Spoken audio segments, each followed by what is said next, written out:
हम नया chapter start करने जा रहे हैं, चैप्टर नंबर 15 प्रोबेबिलिटी, जो लगभग हमारी बुक का लास्ट चैप्टर है।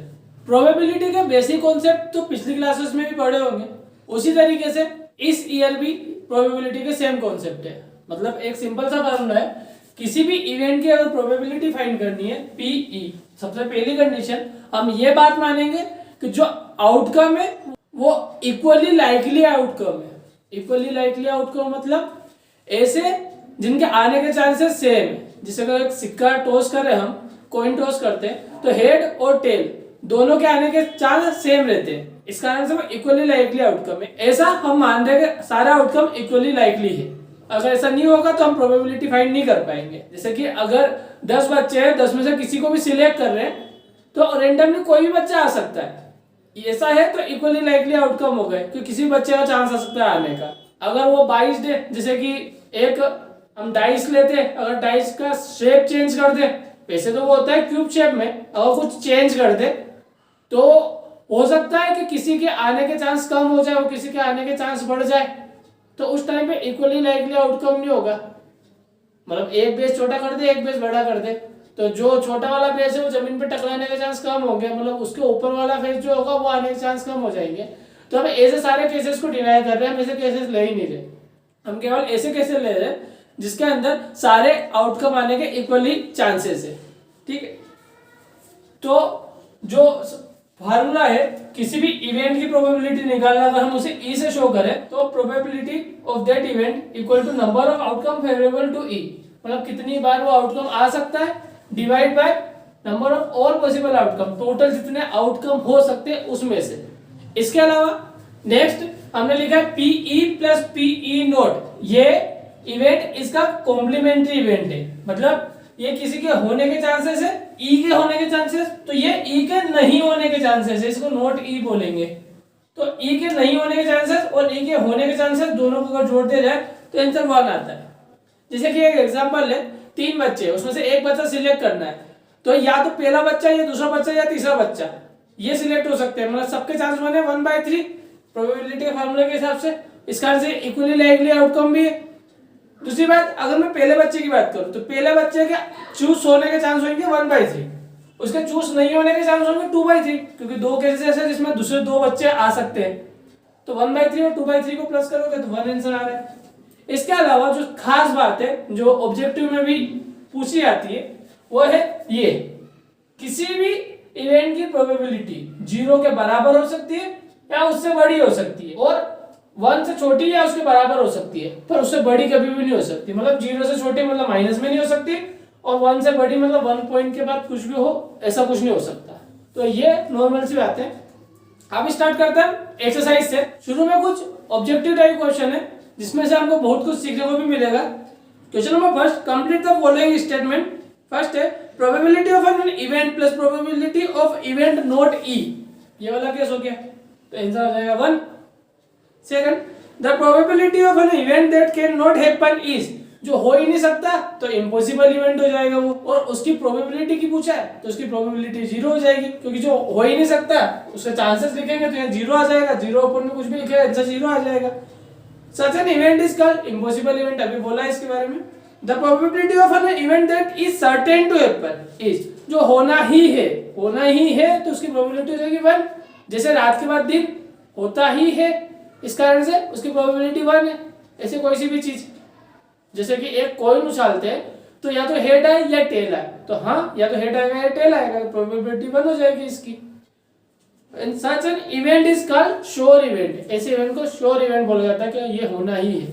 The sum of all the probability of all the elementary event of an experiment is, अगर सारे चीजों की प्रोबेबिलिटी को प्लस कर ले, मतलब किसी एक एक्सपेरिमेंट में जैसे हमने कहा था 3 बच्चे हैं, पहले बच्चे को चूज कर रहे हैं 1/3, दूसरे बच्चे को चूज कर रहे हो 1/3, कैसे, दूसरा बच्चा है तो एक ही और टोटल 3 बच्चे इसलिए 1/3, ऐसे तीसरे बच्चे के लिए भी 1/3 होगा, तो 1/3 प्लस 1/3 प्लस 1/3 प्लस करेंगे तो 1 आंसर आ रहा है। यह सारी प्रोबेबिलिटी जितनी भी है किसी एक एक्सपेरिमेंट की, सबको प्लस कर लेंगे आंसर 1 ही आता है, तो इसका आंसर हो जाएगा 1।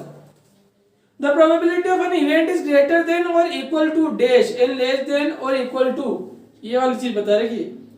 किसी भी चीज की प्रोबेबिलिटी या तो बड़ी हो सकती है या बराबर हो सकती है 0 से, पर लेस देन और इक्वल होगी 1 से। तो एक जगह 0 एक जगह 1 आ जाएगा। ओके, समझ में आया ना? हर एक स्टेटमेंट ये है, फिल इन द ब्लैंक्स। इसमें से ऑब्जेक्टिव बनने के चांसेस बनते, मोस्ट ऑफ चांसेस बनते, ध्यान से समझना है इस चीज को। अब क्वेश्चन नंबर 2 पे चलते हैं।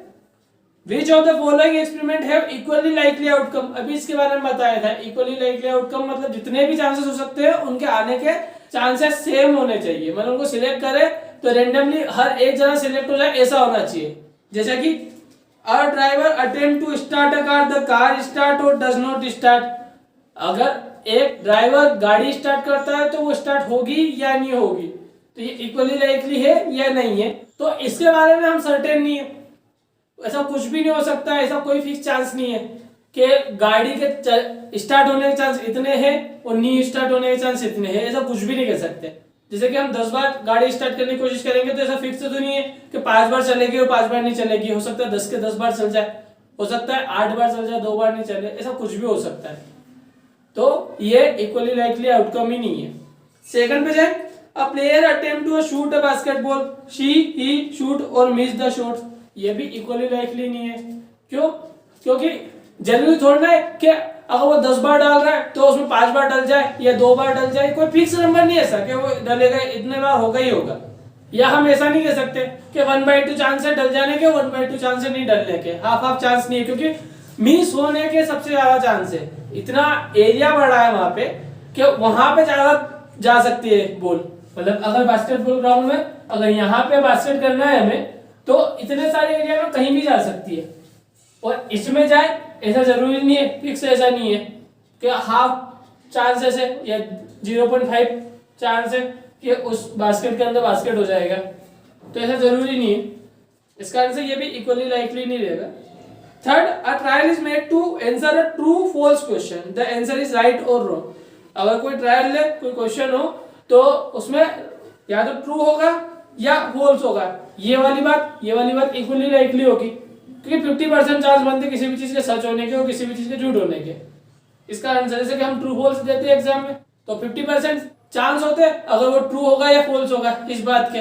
बाकी ट्रू रियलिटी में ट्रू है या फॉल्स है वो तो स्टेटमेंट के ऊपर डिपेंड करता है।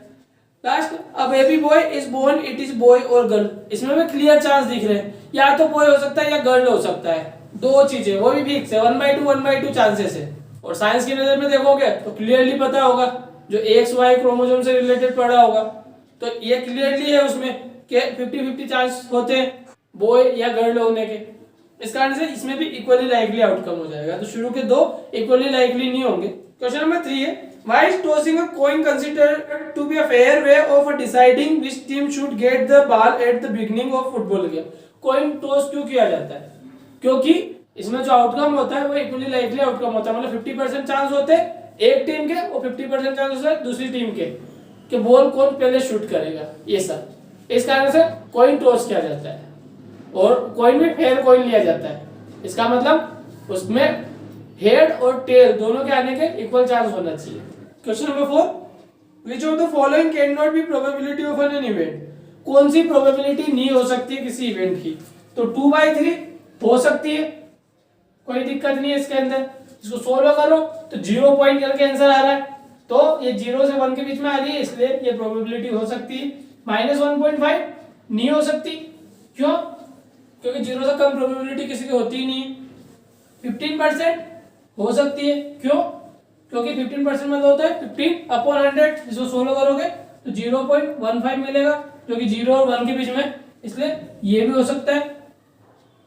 0.7 श्योर हो सकती है, क्योंकि ये भी 0 और 1 के बीच में। तो can not be the probability पूछा था, तो ये माइनस वाली कैंसिल हो जाएगी, मतलब ये हमारा ऑप्शन सही हो जाएगा। Question number 5, if PE equal to 0.05, मतलब प्रोबेबिलिटी दी है हमें किसी एक इवेंट की 0.05 है, what is the probability of not E। तो नॉट E की प्रोबेबिलिटी क्या होगी? तो हम जानते हैं PE plus PE not equal to होता है 1, और हमें गिवन है PE जो कि है 0.05। तो अगर इसकी वैल्यू पुट करें तो हम आराम से निकाल पाएंगे पीई नोट की। तो PE not equal to 1 minus 0.05 और आंसर हो जाएगा 0.95। तो ये पीई नोट की वैल्यू हो जाएगी।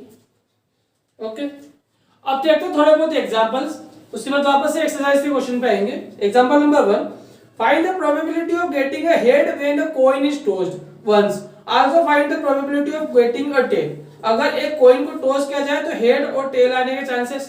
तो सबसे पहले हम एक सैंपल स्पेस बना सकते हैं। ये इच्छा हो तो बनाओ, नहीं हो तो कोई दिक्कत नहीं है, क्योंकि ये आगे की क्लास में काम आएगा, अभी नहीं करोगे यूज तो भी चल जाएगा। अगर एक कॉइन को टॉस कर रहे हो तो क्या क्या आ सकता है, या तो हेड आ सकता है या टेल आ सकता है, ठीक है ना। ये जिसको प्रोबेबिलिटी समझ में नहीं आती है या कुछ भी कंफ्यूजन होता है उसके लिए बेस्ट चीज है, सैंपल स्पेस बना लो, मतलब क्या क्या चांस है आने की किसी भी एक्सपेरिमेंट को करने में। तो एक कॉइन को तुम उछालोगे तो या तो हेड आ सकता है या टेल आ सकता है। तो हमने सैंपल स्पेस लिख लिया। अब हमसे पूछा था प्रोबेबिलिटी हमको फाइंड करनी है हेड आने की, तो जिसकी भी हमको प्रोबेबिलिटी फाइंड करनी है उसको पहले तो ई नाम से शो कर दो, क्योंकि हम पी ई लिख रहे हैं। तो ये ई है क्या चीज, तो ई है event of getting head.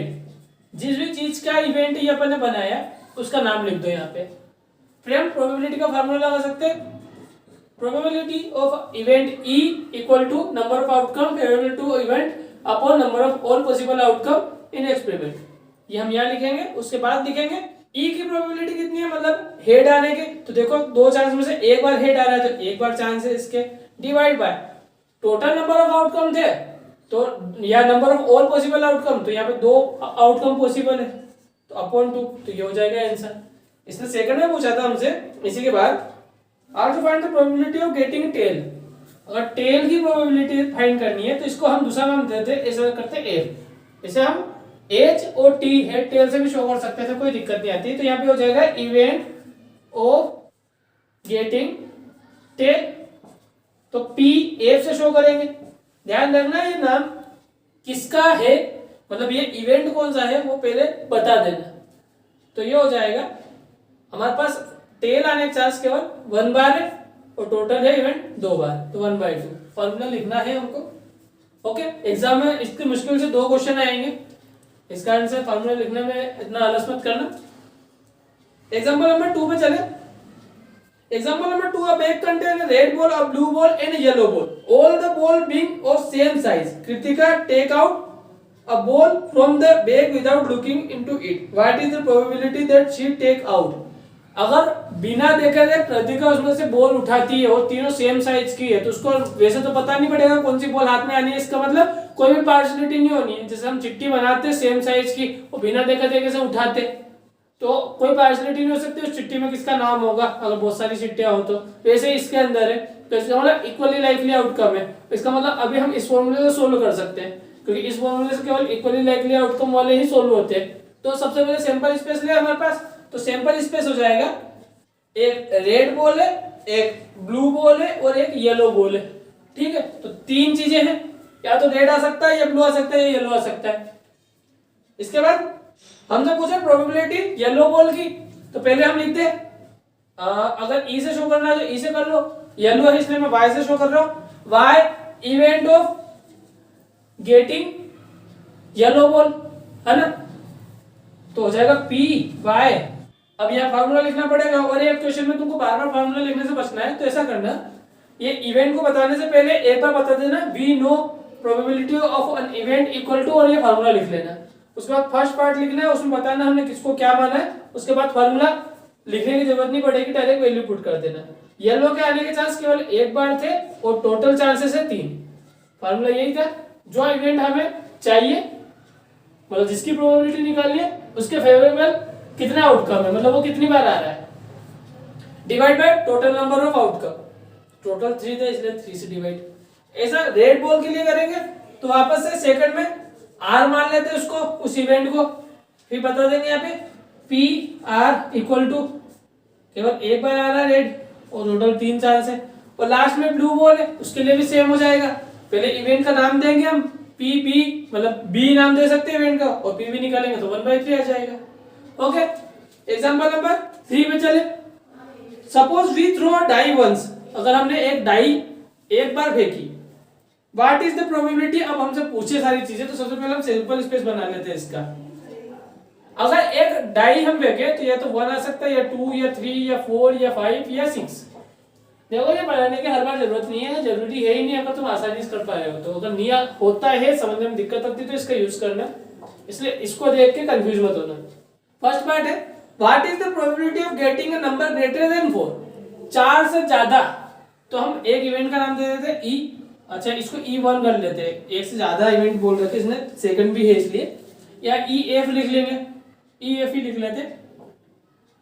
Greater than 4 चाहिए था हमें, तो E हो जाएगा event of getting number greater than 4। Formula अगर पहले बता दे तो बता सकते PE इक्वल टू 4 से ज्यादा, कितने नंबर है 4 से ज्यादा जो आ सकते हैं, एक 5 आ सकता है, एक 6 आ सकता है, मतलब 2 इवेंट है,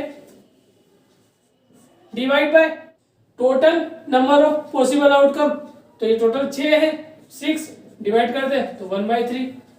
ठीक है, अगला देखिए इसका part, what is the probability of getting a number less than और इक्वल टू 4। इसमें लेस देन भी और इक्वल भी है, तो पहले तो इसे इवेंट को मान लेते, ध्यान रखना इसमें यही लाइन लिखेंगे, event of getting less than और इक्वल टू 4। फिर लिखेंगे हम इसकी प्रोबेबिलिटी PF इक्वल टू, कितने ऐसे नंबर थे जो 4 से कम है, तो 1 2 3 या 4 के बराबर है तो 4 हो जाएंगे, डिवाइड बाय टोटल है 6, डिवाइड करते तो 2/3। ये वाला क्वेश्चन भी हो गया। अब चले एग्जांपल नंबर 4 की ओर।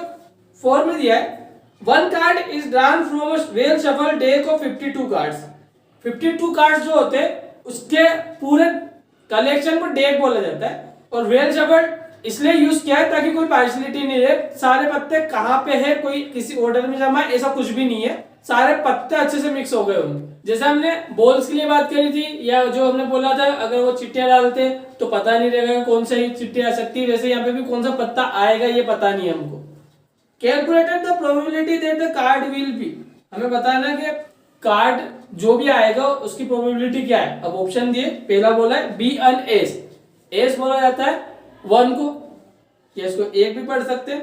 1 के आने के चांस कितने होंगे, अब यहाँ पे सिंपल स्पेस बनाना काफी ज्यादा मुश्किल हो जाएगा, क्योंकि टोटल 52 कार्ड्स है और 52 नंबर्स हम यहाँ पे लिखेंगे तो काफी लंबा हो जाएगा, इसलिए थोड़ा सा सोचना है, इसमें बातें ध्यान भी रखना है कार्ड्स के लिए तो स्पेशल। और इस वाले में ध्यान रखना है एग्जाम्पल नंबर 4 एग्जाम में आने के चांसेस बनते हैं, इससे पहले ही एग्जाम में आ चुका है, इसलिए इस क्वेश्चन को समझ लेना, अगर नहीं आता हो अच्छे से समझ में तो, और कंफ्यूजन पूछ सकते हो। तो एक डेक में 4 कलर के पत्ते होते हैं, ये तो सिंपल सी बात है जो पता होगा सबको। अगर उसे ड्रॉ करें हम कुछ ऐसा हो जाएगा, ये होता है हार्ट, ये होता है स्पेड, ये होता है डायमंड, और ये होता है क्लब। अब हर एक में एक एक एस होता है या 1 होता है, उसके बाद 2 से लेके टोटल 10 तक कार्ड्स होते हैं। इसके अलावा 3 कार्ड्स और होते हैं, जिसमें एक होता है जेक, एक होता है क्वीन और एक होता है किंग। ऐसे सब में ही है, इन तीनों में भी सेम है। और ध्यान रखना ये जेक, क्वीन और किंग इनको फेस कार्ड बोला जाता है, क्योंकि इनमें फेस होता है उनका, और ये नंबर कार्ड हो जाते हैं। तो अब देखते हैं इस क्वेश्चन में 1 आने के कितने चांस है, फर्स्ट पार्ट में पूछा है। अब देखो 1 कितने हमारे पास, 1 2 3 4, तो पहले तो हम मान लेते हैं कि वो इवेंट है, इवेंट ऑफ गेटिंग एज। अब PE निकाले तो वो हो जाएगा टोटल 4 कार्ड से 1 के, और टोटल कार्ड से हमारे पास 52, मतलब 52 में से कोई से भी आ सकता है, और डिवाइड करें तो 1/13। और एक और बात ध्यान रखना, हर एक टाइप के हमारे पास 13 कार्ड होते हैं, ठीक है। सेकंड बोला इसने नोट बी एन एस, वो एस नहीं होना चाहिए, तो इसका तो सिंपल सा फॉर्मूला हो जाएगा, नोट बोला इसने तो PE नोट निकालना है हमें, वो होता है 1 माइनस PE, तो 1 माइनस 1/13 करे इसको, तो 13 में 13 माइनस 1 अपॉन 13, तो ये हो जाएगा 12/13।